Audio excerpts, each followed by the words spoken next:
Seguimos en nuestra serie de prédicas expositivas precisamente en el libro de Gálatas. Y quiero contarles hoy algo muy íntimo, muy particular, precisamente de mucho antes de los comienzos de la Iglesia Bautista Gracia. Usted sabe, estamos por cumplir 10 años como iglesia y es increíble cómo el Señor ha ido mostrando durante este tiempo lo maravilloso que es estar bajo sujetos a la gracia de Dios. Pero fue en el año 2013, en un mes primaveral mes de septiembre, en el norte del Perú, específicamente en Trujillo, donde yo estuve estudiando en un centro teológico, en un seminario, y precisamente el seminario extendió una invitación al pastor Tim Chapman para que él sea el expositor de ese tiempo, de esa semana. Y no veía al pastor Tim como un buen tiempo, ya había pasado muchos meses. Ambos pertenecíamos a la iglesia local, una iglesia en Santa Anita, y ambos estábamos ahí, pero debido a mis estudios, estuve yo por el norte y él en Lima, pero fue precisamente la primera noche de las exposiciones de la palabra, donde él me dijo: Rubén, creo que podemos conversar en la noche, dar lugar para la conversación. Y yo dije: claro que sí, me gustaría conversar contigo. De hecho, es algo que estuve muy expectante de poder hacer esta semana. Y fue precisamente un martes por la noche, después de su exposición, de su primera exposición, donde nosotros nos acercamos ahí a una pizzería, creo yo, si no me equivoco, donde comimos, estábamos ahí conversando, y creo que fue el momento, creo yo, que el Señor permitió que nuestros propios corazones entendieran y al mismo tiempo tengan presente la realidad de lo que Dios estaba haciendo en la vida de cada uno de nosotros. Primero partimos de poder hablar sobre el Evangelio y cómo el Evangelio había clarificado precisamente nuestros propios entendimientos. Recuerdo muy bien las conversaciones que teníamos ahí en cuanto a cómo el Evangelio realmente ha sido tan bello para tu propia vida. Y Tim, cómo es lo que Dios realmente está haciendo en ti durante este tiempo. Y cómo este mensaje está afectando en tu vida diaria. Cómo este mensaje está afectando tu ministerio. Cómo este mensaje está afectando tu propia familia. Nunca voy a olvidar las palabras que en ese momento tuvimos con el pastor Tim. Y de hecho, eso fue una reunión privada. Una reunión entre él y yo. Entre una conversación, entre café y comida, pero sobre todo poder resaltar la obra que Dios estaba haciendo en la vida de un hombre como en la vida de su servidor. Y nos dimos cuenta que lo que Dios estaba haciendo en la vida de él estaba sucediendo también en la mía. Era el momento para abrir mi corazón y decirle: ¿sabes qué, Tim? Hay algo que Dios está haciendo en mi propio corazón. Y es esto lo que yo quiero compartirte. Y cuando él me dijo: mira, Rubén, es lo mismo, Dios está haciendo lo mismo en mí. Oremos porque veamos lo que Dios pueda estar haciendo más adelante. ¿Quién iba a pensar que después de 3 años estábamos juntos caminando por esta zona, compartiendo precisamente el Evangelio del cual nosotros nos habíamos maravillado de lo que Dios había hecho en nuestras vidas, y 10 años después una iglesia? Y eso es lo maravilloso de lo que tenemos en la gracia del Señor. El texto que tenemos es casi semejante a una escena como tal. Pablo tiene una reunión privada con un grupo de personas. Esta es una reunión privada, una reunión íntima. Esta sería una reunión muy significativa y relevante en cuanto al mensaje de salvación, o mejor dicho, en cuanto al mensaje del Evangelio de la gracia de Dios. Para entender precisamente el contenido de la reunión y a qué conclusiones llegaron en esta reunión privada, abordaremos 3 temas que nos permitirá ver el contenido precisamente de esta conversación. Porque quien toma la iniciativa es el apóstol Pablo, pero al mismo tiempo no está solo conversando, sino está con Bernabé y Tito y con los apóstoles, precisamente para poder tener esta conversación. Esta mañana el sermón está dividido en 3 puntos. Primer punto, la distorsión y la libertad en Cristo. El segundo punto, la identidad y la libertad en Cristo. Y el tercer punto, los efectos y la libertad en Cristo. La distorsión y la libertad en Cristo, la identidad y la libertad en Cristo, los efectos y la libertad en Cristo. vayamos al primer punto para poder desarrollar precisamente este sermón. La distorsión y la libertad en Cristo. ¿Quiénes están precisamente en esta reunión? Pablo, Bernabé y Tito viajan a Jerusalén para tener una reunión con los apóstoles. Dice el texto que después de 14 años, no sabemos exactamente desde dónde es que Pablo viaja para llegar a Jerusalén. Lo que sí sabemos es que está acompañado en esta oportunidad con Bernabé y con Tito, pero que tienen la intención de poder tener una reunión con los líderes espirituales de la iglesia en Jerusalén. Vaya conmigo a los 2 primeros versículos del capítulo 2. Dice ahí: después, pasado 14 años, ahí tenemos el tiempo, subí otra vez a Jerusalén con Bernabé, llevando también conmigo a Tito. Y este Tito es el Tito que nosotros conocemos, registrado precisamente su libro en el Nuevo Testamento, pero al mismo tiempo también es un personaje clave en esta reunión, personaje importante en esta reunión, y tome nota de ello. Versículo 2, pero subí según una revelación. No sabemos qué tipo de revelación tuvo Pablo aquí, solo la intención de que Dios le estaba mostrando algo para que pueda acercarse a Jerusalén. Y para no correr o haber corrido en vano, dice Pablo, expuse en privado a los que tenían cierta reputación en el evangelio. ¿Y qué es esto de cierta reputación en el evangelio? Pues estaba refiriendo el apóstol Pablo al liderazgo, en este caso a los apóstoles. ¿Quiénes eran estos apóstoles que tenían cierta reputación, cierto liderazgo en medio de la iglesia? Pues estaba refiriendo a Pablo, a Juan, a Santiago, precisamente a aquellos que estaban bajo el liderazgo de la iglesia donde se encontraban. Y ves básicamente, y termina el apóstol Pablo diciendo que predico entre los gentiles. Ahora, la pregunta que nos hacemos aquí en esta reunión privada que precisamente tiene el apóstol Pablo, ¿cuál era el propósito? ¿Cuál era el propósito del apóstol Pablo? ¿Qué propósito tenía precisamente para poder reunirse con estos hombres en Jerusalén? Después de muchos años ya. Recordamos un poco el capítulo 1. El apóstol Pablo está escribiendo precisamente a un grupo de iglesias jóvenes que él en algún momento había tomado lugar de la predicación del evangelio, precisamente en ese sector Galacia, y que ahora estaban viviendo una distorsión a causa del evangelio. El apóstol Pablo se levanta con una carta y dice: estoy maravillado que tan pronto se han alejado de Dios. Y precisamente lo que quiere aclarar es el mensaje propio del evangelio a una iglesia. Hay iglesias en la práctica, pero ahora el propósito es poder acercarse a los líderes espirituales y buscar exponer y conversar el tema alrededor del evangelio precisamente con los líderes de Jerusalén. ¿Cuál es la intención de Pablo detrás de ese propósito? Pablo buscaba algo. Pablo buscaba la unidad de la iglesia. Porque ya de por sí, Pablo era consciente que algo estaba pasando en la iglesia. Algo estaba sucediendo con los creyentes. Gente estaba atormentando a la iglesia con una distorsión del evangelio de lo que no era el verdadero evangelio.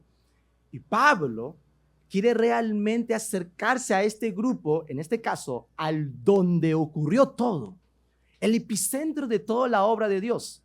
Ustedes saben que cuando Jesucristo asciende a los cielos, cuando Él se va, ocurre Pentecostés. Ocurre todo un grupo de judíos reunidos allí donde el Espíritu Santo toma sus corazones, toma su vida y hay un gran avivamiento. Pedro se levanta, predica a Cristo, la gente se arrepiente, 3,000 personas convertidas al evangelio y uno dice: wow, qué tremendo, y todo el obrar de Dios allí. Luego 5,000 más, luego se incrementaron más en niños, en mujeres y todo ello. La iglesia estaba creciendo. Dios estaba obrando tremendamente allí. ¿Y quiénes estaban a cargo de toda esa realidad de lo que Dios estaba haciendo? Los apóstoles. Los apóstoles estaban allí. Pero sabemos que aún en los inicios o en los años posteriores, el enemigo no está quieto. No está quieto. Y pervierte de alguna u otra manera a su iglesia. Y en muchas ocasiones comienza a veces por el liderazgo. Y en este caso, Pablo realmente quería saber si lo que Dios estaba haciendo en su propia vida también estaba sucediendo en la vida de los apóstoles en Jerusalén. La intención de Pablo era la unidad de la iglesia. En este caso, él deseaba asegurarse que el entendimiento del evangelio sea claro dentro de la iglesia, que ese entendimiento sea totalmente claro. Ahora, les mencioné que esta es una reunión en Gálatas capítulo 2, pero si nosotros conectamos toda la historia propia de la iglesia, les hago recordar que también en Hechos capítulo 15 también hay una reunión. En el libro de Hechos, específicamente en el capítulo 15, hay otra reunión donde también encontramos a Pablo, Pedro y Juan en conversación. Y hay muchos académicos que piensan que la reunión que Pablo tuvo en Gálatas coincide con la reunión de Hechos capítulo 15, aquel llamado Concilio de Jerusalén. Ahora, debo reconocer algo. Aunque hay ciertas similitudes, que en un momento veremos precisamente, al mismo tiempo existe también diferencias. Hay ciertas similitudes y también hay diferencias. En mi opinión, esta es una opinión personal, creo que son dos reuniones completamente diferentes.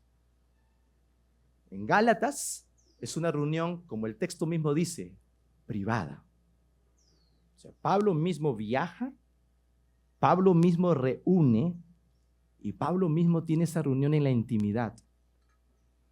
A diferencia de Hechos capítulo 15, que todo parece que fue una reunión pública, con más personas alrededor atendiendo y escuchando precisamente el tema de conversación. Además, si fuera la misma reunión, ¿no parece que Pablo hubiera descrito un poco más de lo que pasó y nos hubiera dado un poco más de detalles de los efectos precisamente a causa de esta reunión? Entonces, por eso llego a conclusiones que son dos reuniones diferentes, que en un momento lo veremos, pero que también llego a la conclusión, con aquellos detalles que he mencionado, que la reunión de Gálatas, que ocurrió en Galacia, la reunión que se manifiesta en Gálatas capítulo 2, fue una reunión que sucedió primero, privada, y luego la reunión que sucedió en Hechos capítulo 15, en el Concilio de Jerusalén, que fue algo más público. Ahora, uno dice, pero Hechos capítulo 15, ¿qué pasó en Hechos capítulo 15? Bueno, le invito a que vaya a Hechos capítulo 15. ¿Qué pasó en la reunión de Hechos capítulo 15? ¿Qué pasó en aquella reunión?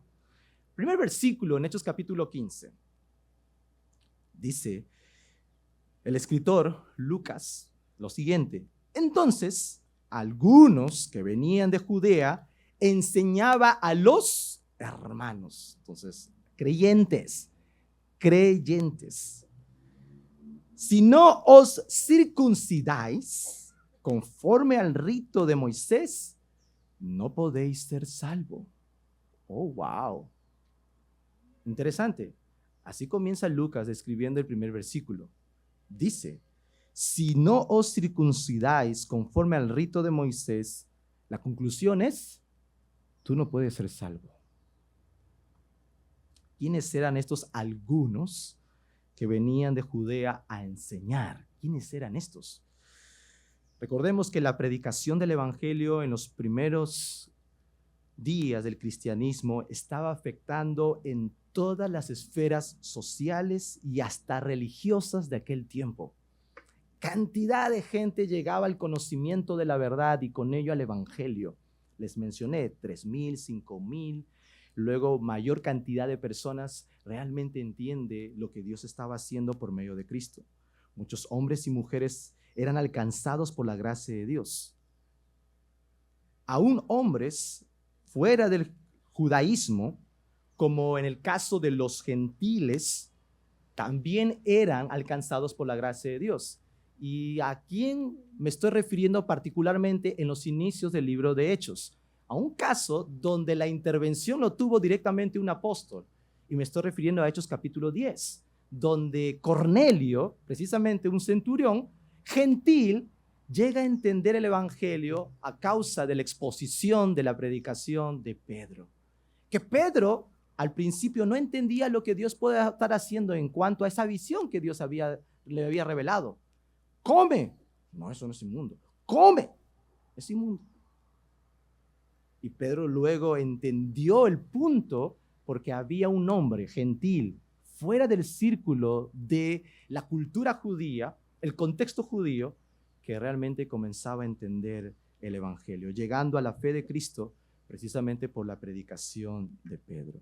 Entre ellos, todo ese grupo, esa masa grande, había también un grupo de fariseos creyentes, gente que, así como la realidad propia de Nicodemo, aunque no está registrado aquí, pero para hacerles un poco el panorama más amplio, Nicodemo, la realidad de un religioso buscando poder entender el reino, imagino un grupo de fariseos también, que bajo su tradición judía estaban buscando poder mover precisamente los entendimientos de la gente que comenzaba a entender el Evangelio a otros creyentes.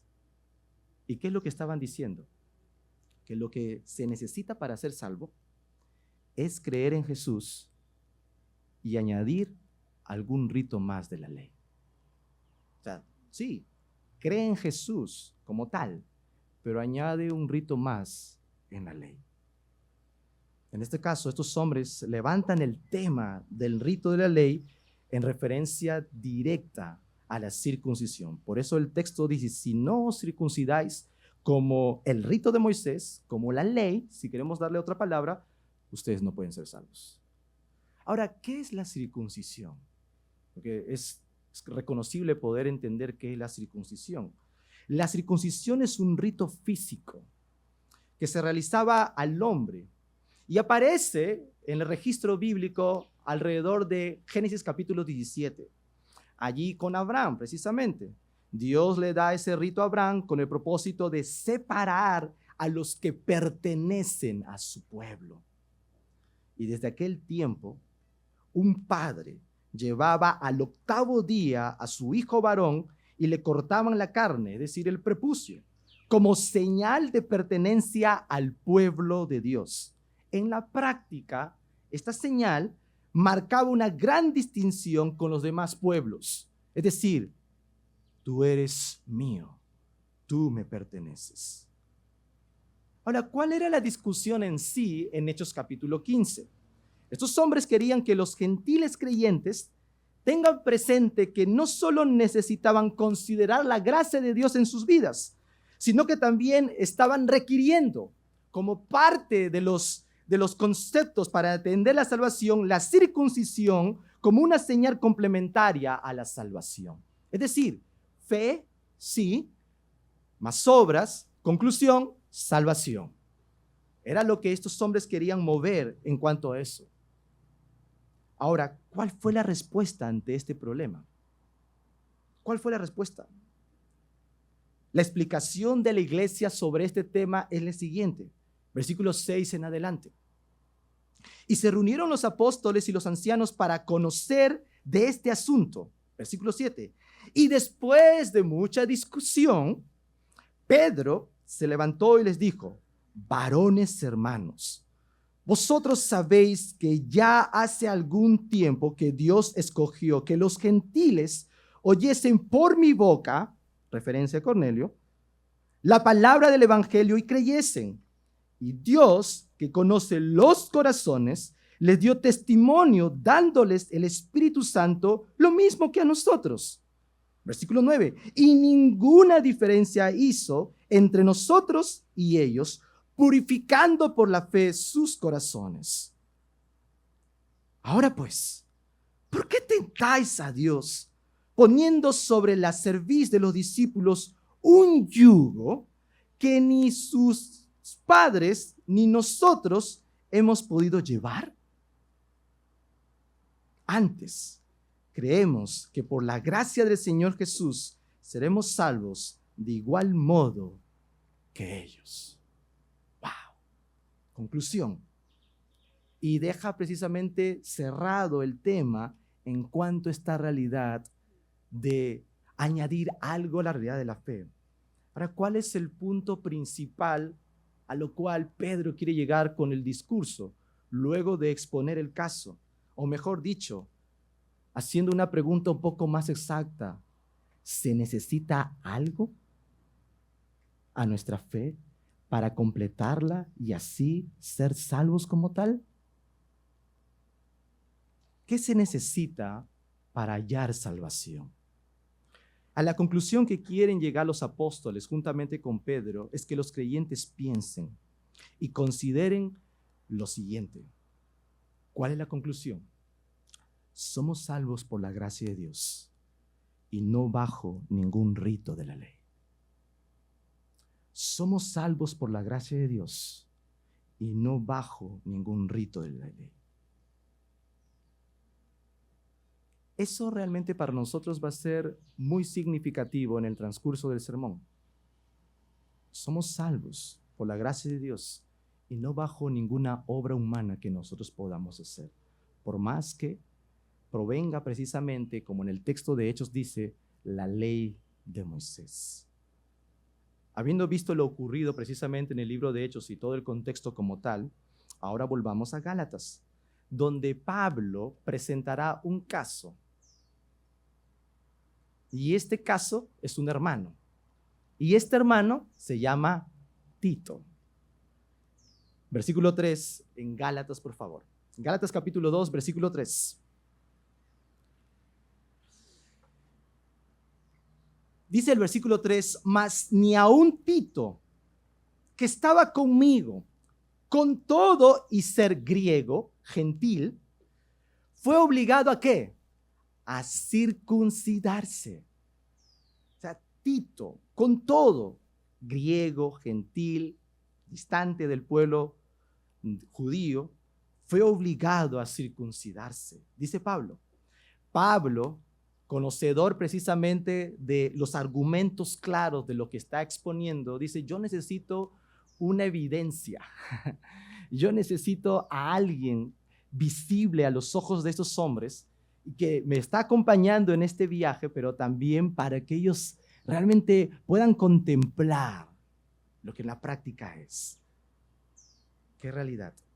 La realidad de no estar sujeto para salvación en algún rito de la ley. Cuando Pablo dice que no fue obligado a circuncidarse, Pablo dice que una vida cristiana llena de la obra de Dios no depende de algún acto externo que humanamente nosotros podamos hacer. Depende solo de la gracia de Dios. Ahora, estos hombres, precisamente en Hechos, abogaban por cosas buenas. En la práctica ya les he mostrado el contexto de por qué la circuncisión en aquellos tiempos. Era muy necesario poder, de manera física, gráfica, realmente caer en cuenta quién es el pueblo, quiénes son aquellos que Dios está teniendo para sí. Por eso la circuncisión. Era un acto bueno en sí mismo. Pero déjeme decirle algo, pero no es suficiente para la salvación. Por más bueno que pueda ser, no es suficiente para la salvación. La circuncisión era importante en la vida judía, además de una variedad de otras leyes establecidas para el pueblo de Israel. Eran importantes. Sin embargo, frente a la gracia de Dios, no hay mérito que valga. No hay mérito que valga. Porque cuando la gracia de Dios es expuesta, la gracia de Dios es expuesta en su totalidad a favor del hombre pecador. Y queda totalmente corto cualquier indicio de práctica humana o ley sujeta que yo pueda hacer. Porque la gracia sobreabunda por encima de todo ello. Algunas aplicaciones para nosotros. Hoy en día, nuestro problema, seguro para muchos, creo yo, no es en la práctica la circuncisión. Nadie viene a mí, pastor, el tema de la circuncisión, por favor, tú sabes, pastor. No, en la práctica no es un problema para nosotros. Tampoco podríamos decir, en cierto modo, que hay un problema en relación a la propia ley judía como tal. Pero hay muchas cosas que hacemos que caen en esta categoría de comportamiento correcto o comportamiento moral con creencias equivocadas. Y en la práctica son actos buenos, pero lo que cree la mente a veces, allí está la distorsión, o mejor dicho, la equivocación. Por ejemplo, tener un tiempo de comunión con Dios, estudiar la Biblia, evitar ciertos pecados escandalosos, la realidad propia de nuestra adoración y cántico y alabanza al Señor, o expresar caridad y ayudar a otras personas. Y estas cosas no son malas en sí mismas. Pero desde luego, cuando nosotros medimos la realidad de nuestro comportamiento a base de lo que hacemos, existe una distorsión en la mente que en la práctica comienza a llevarse de una mala cosa en los indicios propios del corazón. Por ejemplo, no sé si le ha pasado, pero a mí sí me ha pasado en algún momento, si no lees la Biblia en la mañana y en la tarde te pasa algo malo, llegas a la conclusión, seguro esto malo me pasó porque no leí la Biblia. Y viceversa, ¿no? Lees la Biblia en la mañana, todo va bien en el día. Leíla, por eso, pues Señor, tú me bendices, Señor. Gracias. Ahora yo sé que tú verbalmente eso no dices. No lo dices. Pero es muy posible que en algún momento tú te has cruzado esas líneas en tu mente que han comenzado a depender del comportamiento moral de tu vida a base de lo que tú haces. Mira, todas estas cosas son buenas, pero cuando lo hacemos únicamente porque pensamos que ganamos así el favor de Dios, entonces nos volvemos en una palabra que a veces un cristiano no quiere reconocer, pero nos volvemos en legalistas. Y hay que decirlo con sus propias palabras. No es que soy algo corto. Si tú comienzas a depender de las obras humanas que tú trazas en tu vida, en la práctica la conclusión es que te conviertes en un legalista. Y déjame decirte, hermano, que todos nosotros tenemos esa tendencia. Todos, incluido su servidor, tenemos esa tendencia. Si somos conscientes en lo profundo de nuestro corazón, todos de alguna u otra manera somos legalistas en recuperación. Uno, porque venimos de un contexto tal vez del catolicismo por la práctica rígida que en alguna u otra manera algunos de ustedes han practicado. Otros porque como que cambiamos el chip de ese contexto cultural, ahora el contexto eclesial, la cultura de la iglesia. Y es como que hay un cambio nada más. Pero no vemos realmente lo que en la práctica es, sobre todo en el propio corazón.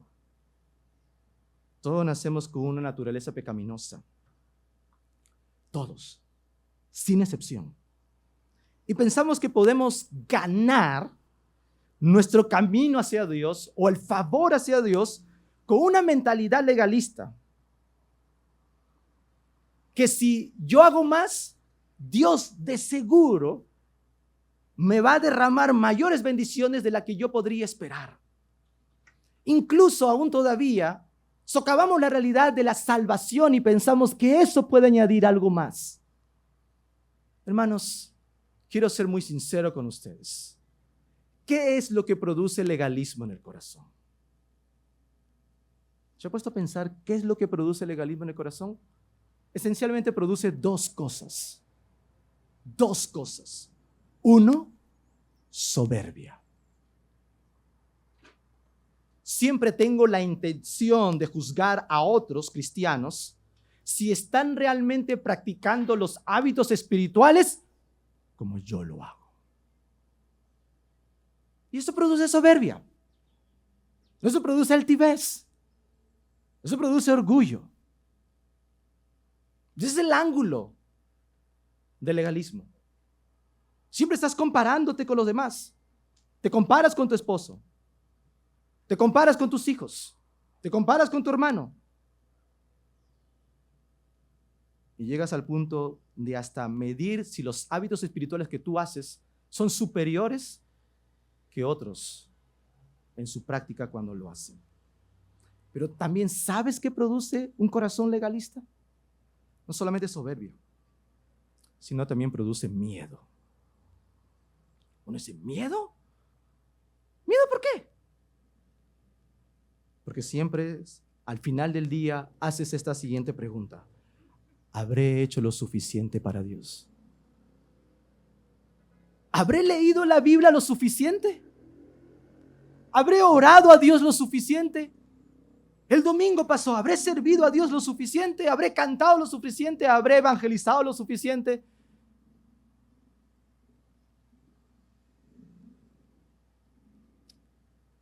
Tanto el miedo como la soberbia son los ángulos que realmente produce un corazón legalista en la práctica. Y quise ser muy puntual y directo porque yo deseo que directamente tú te examines. Sinceramente, te examines.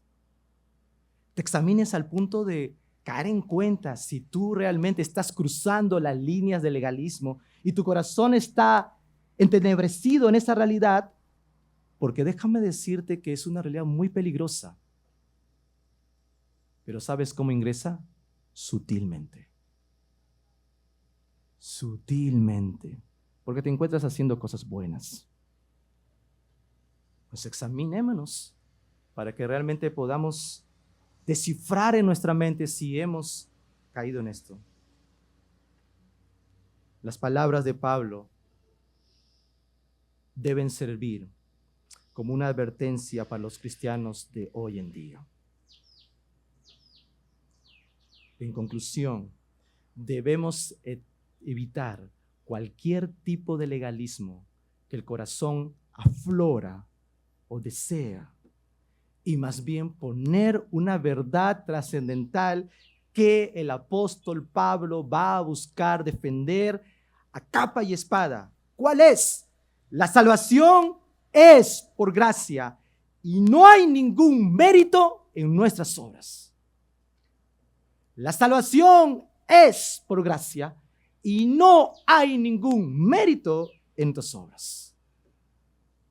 Habiendo dicho eso, pasamos al punto número 2 de este sermón, porque el punto número 2 tiene que ver con nuestra identidad a causa de aquella obra y lo que entendemos en cuanto a la libertad en Cristo. Versículos 3 y 4.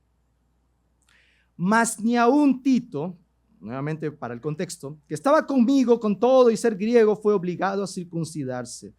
Versículo 4, y esto a pesar de los falsos hermanos introducidos a escondidas, que entraban para espiar nuestra libertad que tenemos en Cristo Jesús, para reducirnos a esclavitud.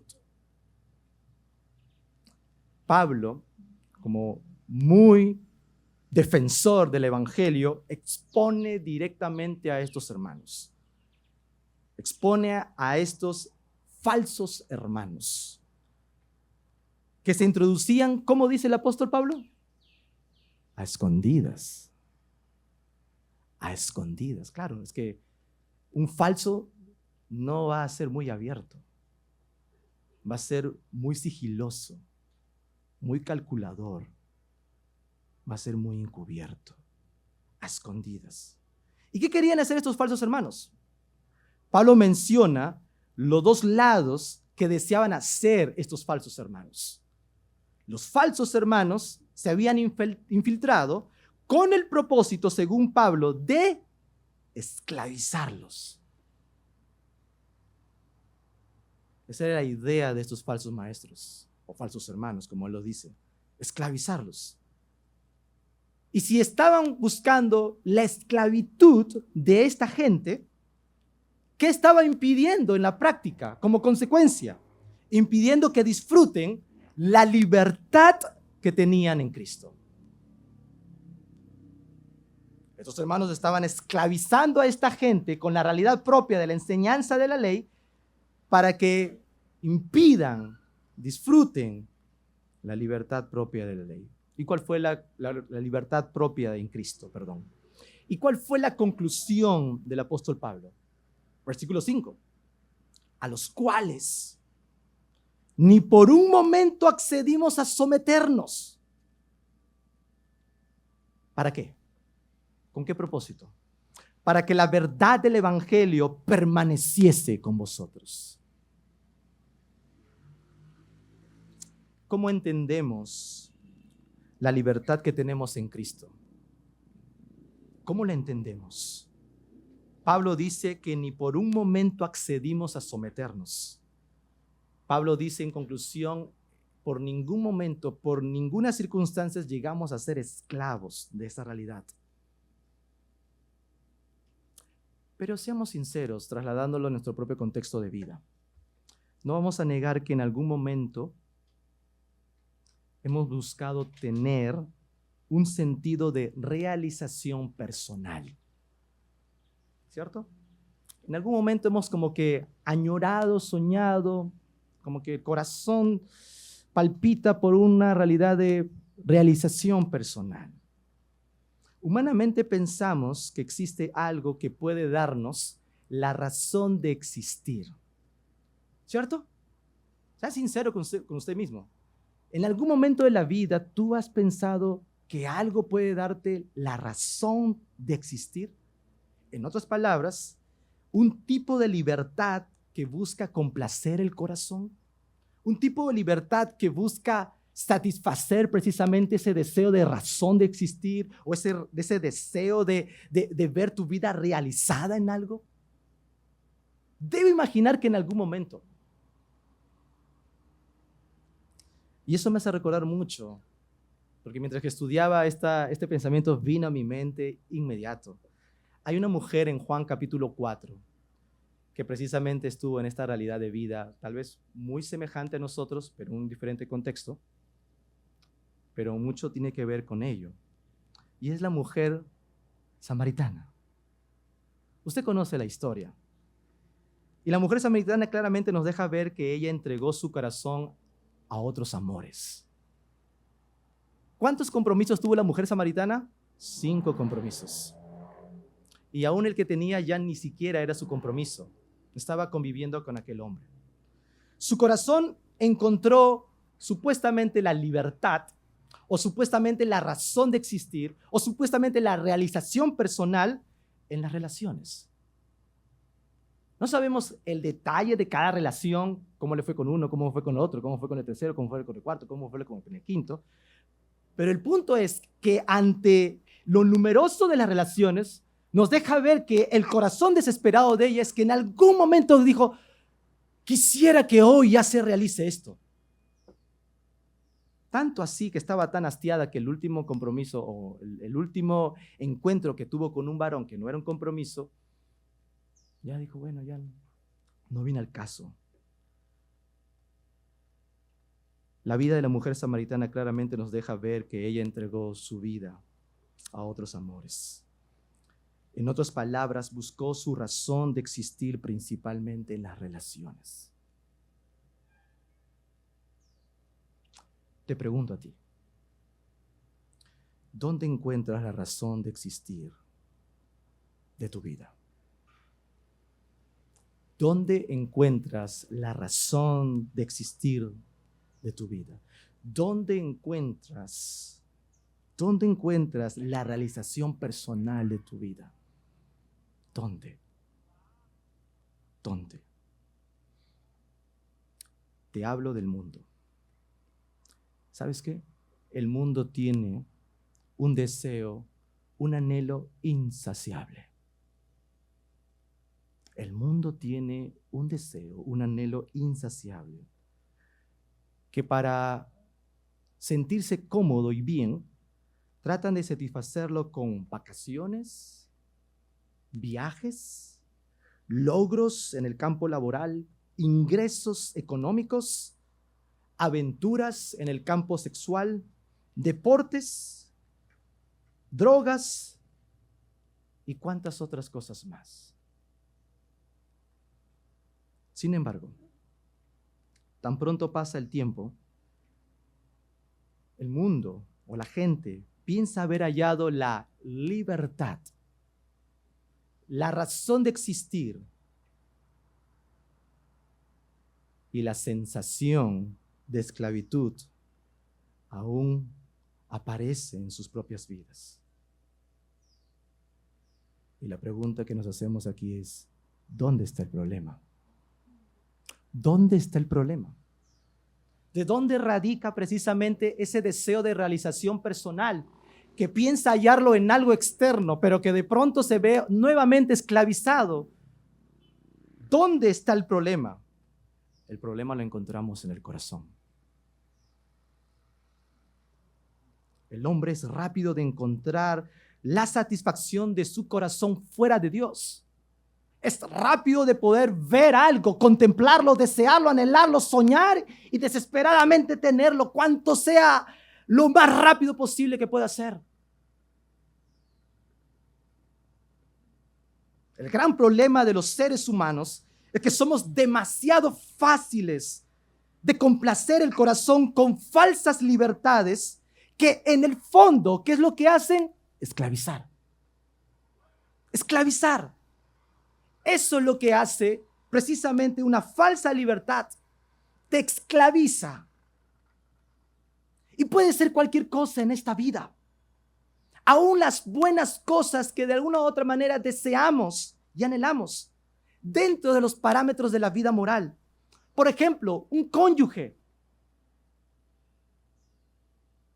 Sea tu esposo o tu esposa, puede convertirse en la realización personal de tu vida. En la razón de existir de tus días.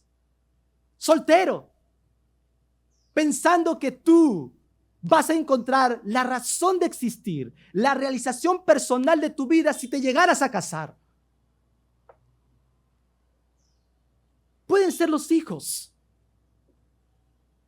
Puede ser en algún momento ese hijo que tú estás criando y que tú esperas que sea la esperanza de vida de tu familia. Donde tú crees que de alguna u otra manera allí encuentras la realización personal que nunca tuviste. Y tus sueños pueden ser cumplidos si tú crías a tus hijos y le das un destino, una dirección que tú nunca tuviste. Y al final puedes lograr lo que tu corazón siempre añoró. Puede ser un trabajo. Ese trabajo por el cual tú te mataste 5 años estudiando en la universidad. Y para poder adquirir una buena posición estudiaste una maestría, porque sabía que te lo requerían. Y para poder mantener todavía ese trabajo estudiaste un doctorado más. Porque la inclinación de tu propio corazón es desmedido. Allí está la razón de existir. Puede ser también el ministerio. El ministerio como tal. El anhelo propio de ver la realización de tu vida en lo que tú estás contemplando. Tú puedes llegar al punto de saber y de medir la realidad del crecimiento por lo numérico. Y tu sueño anhelado ministerial lo ves cumplido en algo que lo ves. O cualquier otra cosa que el corazón pueda desear. Pero ¿qué es lo que hace precisamente estos deseos o esta razón de existir? Tarde o temprano, tu corazón termina engañándote y caes en justificarte y encontrar una razón de existir, o en otras palabras, encontrar una identidad en estas cosas que te he mencionado. Una persona que viva de esta manera, tarde o temprano, mejor dicho, más temprano que tarde, pondrá un peso en la otra persona que no lo quieres aceptar, pero que la otra persona no lo puede sobrellevar. Y ese peso es tan, pero tan profundo en la vida de lo que tú deseas y anhelas. Pero tu corazón, como está engañado, persiste, persiste y persiste, porque la expectativa de tu corazón es más grande todavía. ¿Por qué? Porque en esa cosa que tú piensas has encontrado la razón de tu vida, la razón de tu existir. En esa cosa que tú piensas has encontrado la realización personal de tu vida. Sin eso no vas a poder vivir más. Así llega la conclusión del corazón ante ello. ¿Y cuál es el resultado? ¿Cuál es el resultado? Que tan pronto como parece, te estás haciendo esclavo de lo que crees que puede darte la razón de existir. Sí. ¡Hey! Atento con esto. Sí, eso es lo que tú sueñas, anhelas. Eso es lo que tú quieres desmedidamente. Eso se puede convertir en un momento tu propia esclavitud. Es como que sueñas, comes, duermes pensando solo en eso. Y tu vida está atormentada solo en eso. Tu afán, tu ansiedad, tu control de emoción, todo gira alrededor de eso. Y te vuelves esclavo. Y en la práctica estás sujeto a una esperanza ilusoria. A una esperanza que nunca va a realizarse. Porque procede precisamente de tu propio deseo, esfuerzo y anhelo. Si nos ponemos dentro del contexto de Hechos, capítulo 15, no lo busque, yo lo voy a dar lectura. El versículo 10 dice Lucas: ahora pues, ¿por qué tentáis a Dios? Poniendo sobre la cerviz de los discípulos un yugo que ni nuestros padres ni nosotros hemos podido llevar. ¿Por qué tientas a Dios haciendo eso? Lucas, en el libro de Hechos, habla de un yugo, que en otras palabras es el merecimiento de una salvación sobre la base de las obras. Y la comparación que hace Lucas dice: ni aún nuestros padres, ni nosotros podemos tal cosa. ¿Y tú estás pidiendo eso de otros? Eso hace esclavo el corazón. Timothy Keller diría lo siguiente: cualquiera que cree que nuestra relación con Dios se basa en guardar el comportamiento moral está en una cinta de correr, ¿de qué? De culpa e inseguridad interminable. Es como que tú estás en esa silla, esa cinta de correr, y tú sientes que hay la culpa y sientes que hay la inseguridad y nunca ves un camino donde llegar. Tim Keller tiene razón con ello, porque estás constantemente corriendo y no hallas nada.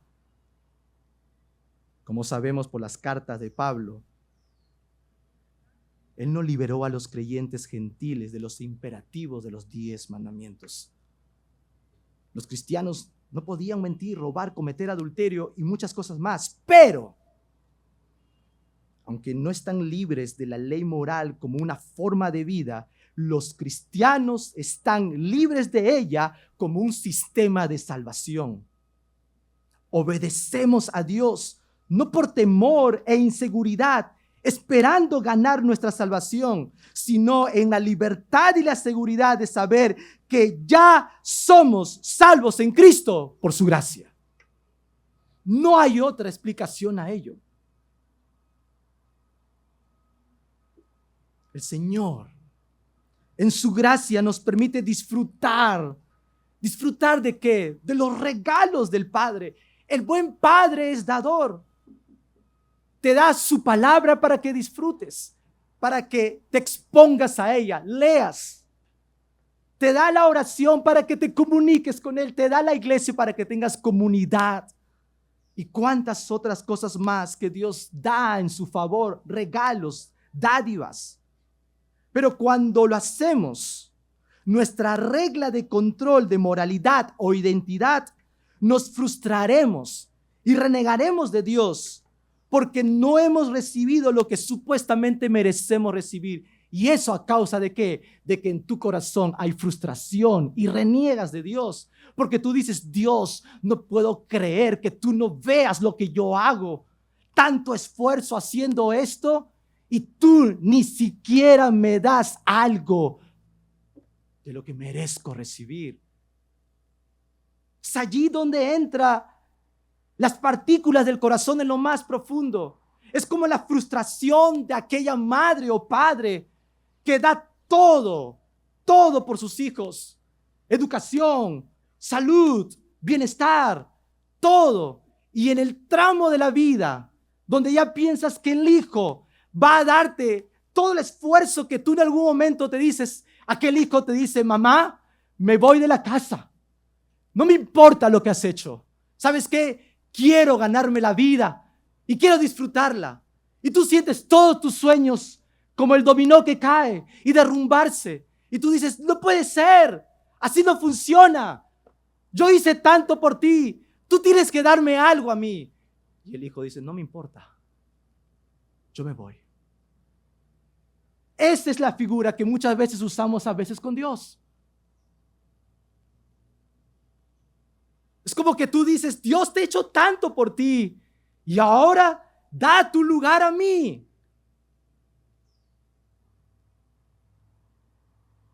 Pero así no es el evangelio. Y eso no es la vida cristiana. Porque si Tito hubiera sido obligado a circuncidarse, eso hubiera sido una gran victoria para los falsos hermanos. Y era un golpe directo al corazón del evangelio de la gracia, ya que se estaba añadiendo requisitos humanos como necesarios para la salvación. Pero cuando el evangelio verdadero proclama y dice una gran verdad, la salvación es por gracia, solo por el Señor, y no hay mérito alguno que valga para encontrar y hallar salvación. Por último, los efectos y la libertad en Cristo. Después que Pablo describiera lo que estaban haciendo estos falsos hermanos y el caso de Tito, para que tengan presente ello, Pablo retoma, creo yo, el pensamiento de su relato que dejó en el versículo 2. Ese pensamiento introductorio. Y dice el versículo 6 en adelante: pero de los que tenían reputación de ser algo, y nuevamente resalto la realidad de los apóstoles, los que hayan sido en otro tiempo, nada me importa, Dios no hace acepción de personas. A mí pues, los de la reputación, nada nuevo me comunicaron. Versículo 7, antes, por lo contrario, como vieron que me había sido encomendado el evangelio de la incircuncisión, como a Pedro, el de la circuncisión, pues él que actuó en Pedro para el apostolado de la circuncisión, actuó también en mí para con los gentiles. Y reconociendo la gracia que me ha sido dada, ¿quiénes? Jacobo, Cefas, que es Pedro, y Juan, que eran considerados como columnas, nos dieron a mí y a Bernabé la diestra en señal de compañerismo, para que nosotros fuésemos a los gentiles y ellos a la circuncisión. ¿Cuál es el efecto que causa la verdadera libertad en Cristo, habiéndolo entendido sobre la base de la gracia de Dios? ¿Cuál es el efecto que causa? ¿Qué efecto causa la gracia de Dios en nuestra propia vida, entendiéndola en la libertad que el Señor otorga a nosotros? ¿Qué consecuencias hay? Bueno, quiero describir tres. La primera, la integridad del evangelio. Versículo 6. Y ahí usted lo observa. En el versículo 6, la intención de Pablo alrededor de esta reunión es precisamente hallar algo que está sucediendo también en el otro sector. Pablo pone en claro que no se impresionaba ni por las personas ni por las posiciones de los líderes de la iglesia. Su reputación no estaba a base del liderazgo que puede ver por allá, no. Él lo respetaba. Por eso que buscó una reunión. No pasó por alto la autoridad. No pudo haber dicho el apóstol Pablo, por cierto, Dios me reveló a mí y tuvo un encuentro muy personal con el Cristo vivo. Allá otros. No, la intención de Pablo es seria. Y también su intención de respetar el liderazgo. Claro está, por eso buscó hacer una consulta privada antes de proceder a cualquier elemento público. Pero también ni les tenía ni procuraba sobornarlos con conseguir su apoyo.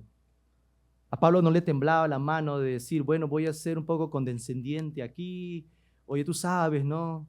Mira, tal vez tú tienes más años haciendo esto, yo tengo menos, tú sabes, apóyame con esto. No, no, no. El el verdadero evangelio no busca el bienestar de uno. No busca el bienestar de uno. Y Pablo era muy consciente de esa integridad. Pablo era muy consciente a quiénes se estaba acercando. Pablo era muy consciente de que sus palabras eran importantes, pero también lo que los otros podían decirle, lo que los otros podían darle, también era importante. Versículos 7 y 8 vemos la intención del apóstol Pablo, del cual yo mostré como propósito, la unidad de la iglesia, la unidad del evangelio, podría decir. Pedro había trabajado principalmente entre los judíos. Y Pablo había sido llamado para predicar a quienes, a los gentiles. Eso lo vimos en el capítulo 1. Así que se acordó que cada uno sirviera dentro de la esfera que Dios les había asignado. A Pedro, con su contacto con los judíos. Y de hecho, extendiendo un poco más el Señor, luego lo vemos con gentiles también. Pero al mismo tiempo, Pablo con la intención de alcanzar precisamente a los gentiles. Ahora se menciona en el versículo 7 el evangelio de la circuncisión y el evangelio de la incircuncisión. Tú dices, wow, pastor, aquí parece que hay dos evangelios. Hay dos evangelios. Mira, dice el evangelio de la circuncisión y el evangelio de la incircuncisión. ¿Cómo entendemos eso? Quiero que sepas que no existen dos evangelios. No son dos mensajes diferentes. El mensaje del evangelio es uno solo. Y hay un solo verdadero mensaje del evangelio. Más bien, lo que tenemos es el reconocimiento, precisamente, de algunos dones diferentes que Dios ha otorgado a la iglesia y dentro del ministerio.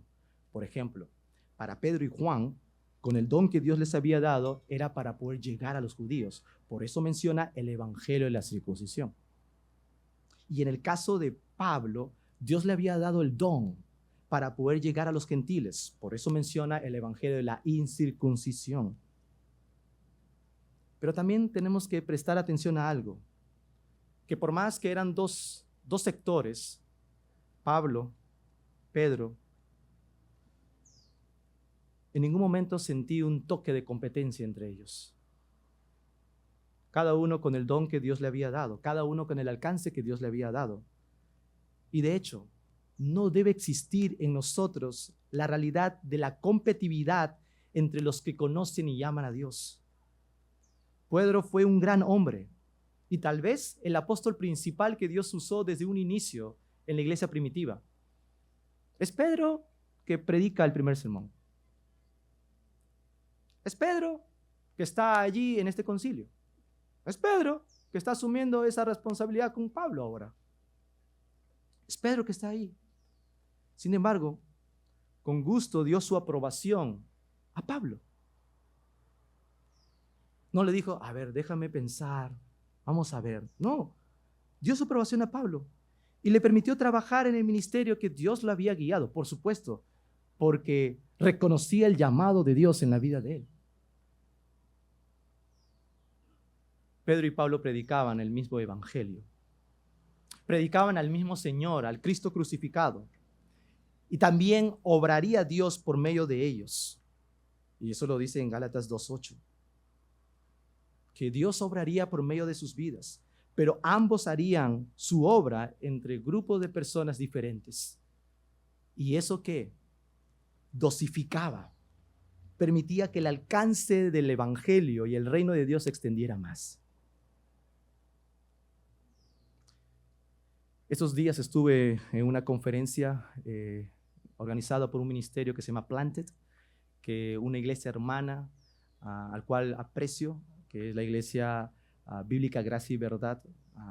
Ellos están ahí bajo el hecho mismo de compartir y la organización del evento.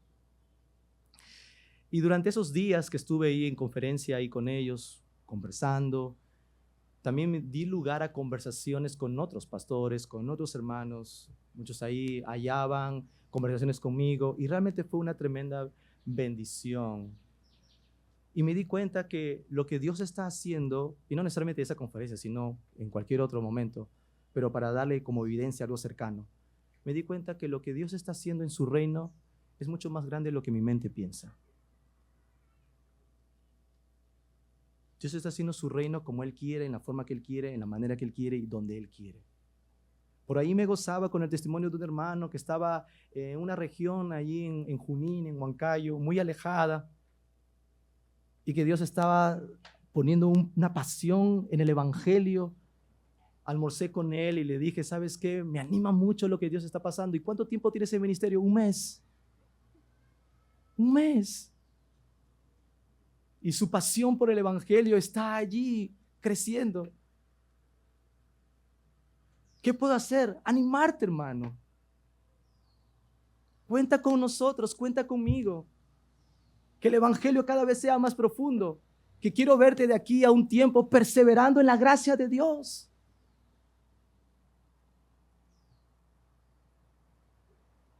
¿Y cuántos otros más? El evangelio es grande, hermanos. No solamente está situado aquí en la Iglesia Bautista Gracia. No solamente está situado aquí, está en diversos lugares. Y nuestro involucramiento con el evangelio debe ser siempre la extensión del reino de Dios.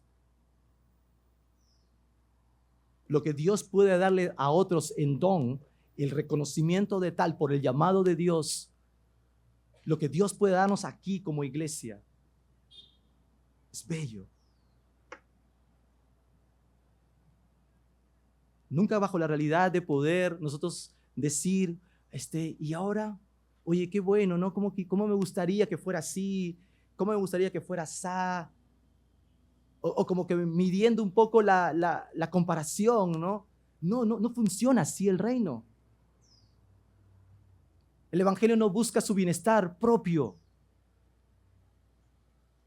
El evangelio siempre piensa en la gloria de Dios y no en la gloria del hombre.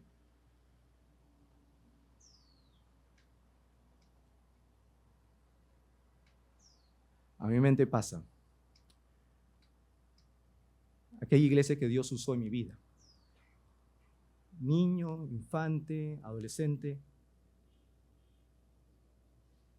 Y Dios exponiendo su verdad del evangelio en un lugar muy pequeño. Tal vez inubicable. Y digo, allí está la realidad del evangelio. Y Dios puede usarnos a nosotros como puede usar a cualquier otro, porque así es el reino de Dios. ¿Y qué es lo que siempre tenemos que buscar? ¿Qué es lo que nos une? Y lo que nos debe unir siempre debe ser el evangelio, el bendito y glorioso evangelio de Cristo. Y por último, el tercer aspecto, la generosidad del evangelio. Versículos 9 y 10 dice, y reconociendo que la gracia que me había sido dada. ¿Quiénes reconocieron? Jacobo, Cefas y Juan, que eran considerados como columnas de la reputación, columnas. Nos dieron a mí y a Bernabé la diestra en señal de compañerismo para que nosotros fuésemos a los gentiles y ellos a la circuncisión. Solamente nos pidieron que no nos acordásemos de los pobres, lo cual también procuré con diligencia hacer. Pablo recibe la sugerencia de Pedro y de Juan y les hace recordar un elemento en el último versículo de este sermón. ¿Qué les hace recordar? ¿A quiénes les hace recordar? A los pobres. Estamos hablando del evangelio. ¿Pobres? ¿Qué hay en cuanto a los pobres? Parece que de un momento a otro sale del texto, ¿no? Y llega las palabras de Pedro y Juan a Pablo, le dicen, piensen en los pobres. Y uno llega a ciertas preguntas de cómo conecta este texto dentro del argumento que ya Pablo ha desarrollado. Ahora, leí intencionalmente el versículo 9. ¿Por qué? Porque siguiendo la línea de lo que produce la gracia de Dios en la iglesia, la gracia de Dios en la iglesia, la gracia de Dios en cada individuo personalmente, no solamente produce compañerismo, ¿ok? no solamente produce compañerismo en comunión, porque había un compañerismo que había sido aprobado por Pedro, por Juan y por Jacobo. Pablo es uno nuestro. Compartimos, compañerismo, somos hermanos, trabajamos juntos para la extensión del reino. Sino que también la gracia de Dios, en este caso, el compañerismo, también es compartir. ¿Y compartir en qué sentido? Compartir con los pobres. Porque cuando nosotros pensamos precisamente en la palabra compañerismo, tiene muchos significados. Comunión, asociación, compañerismo y compartir. Entonces, la sugerencia que es aquella gracia que ustedes mismos han recibido, de esa misma gracia también den a otros. Porque compartimos, porque somos uno, porque hay compañerismo.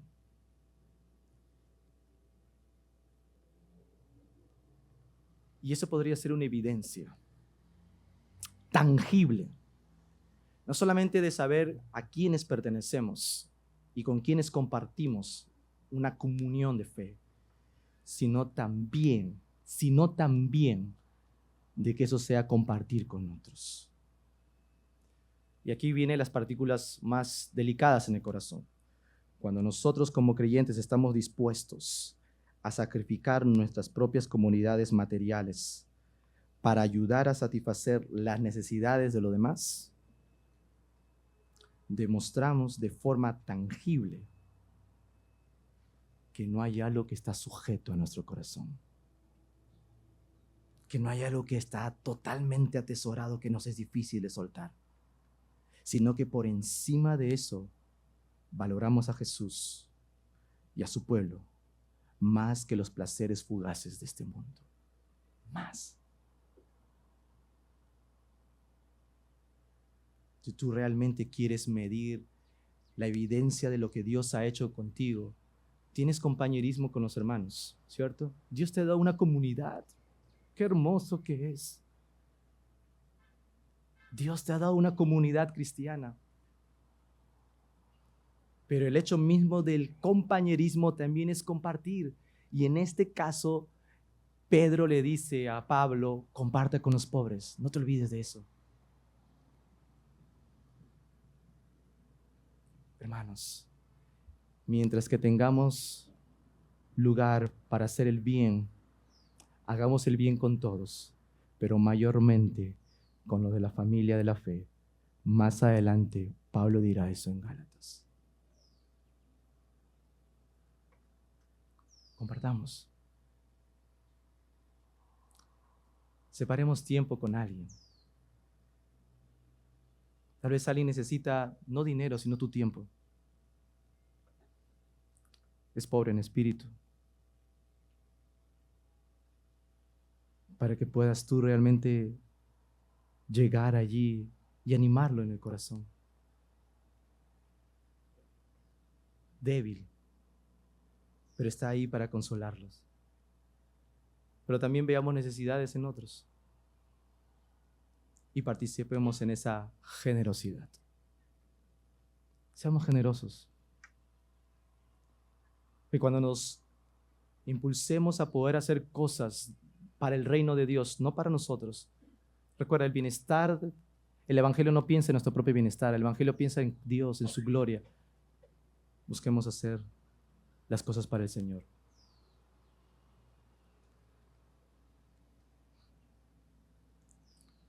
Para concluir, ¿esta gracia ha cautivado tu vida?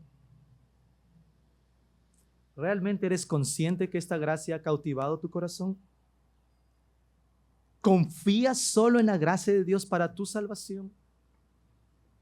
¿Confías solo en la gracia de Dios para tu salvación? No hay cosa alguna que está en tu mente interrumpiendo precisamente el obrar de Dios, al cual tú caes dependiendo de eso. Dios hoy mismo te está diciendo que la razón de existir de tu vida, aquello que tú piensas hoy, es efímero. Y por más que le pongas un peso, no va a soportar, va a diluir y va a caer. Y te va a hacer cada vez más esclavo de esa realidad de pensamiento. Hoy Dios te ha mostrado que en la gracia de Cristo hay verdadera libertad. El Evangelio de Cristo te ha mostrado que es solo por su gracia y no hay mérito alguno en mis obras para poder alcanzar ni siquiera un poquito de ello. ¿Cuál debe ser la intención de mi corazón como creyente? Una cosa: descanso en la gracia de Dios.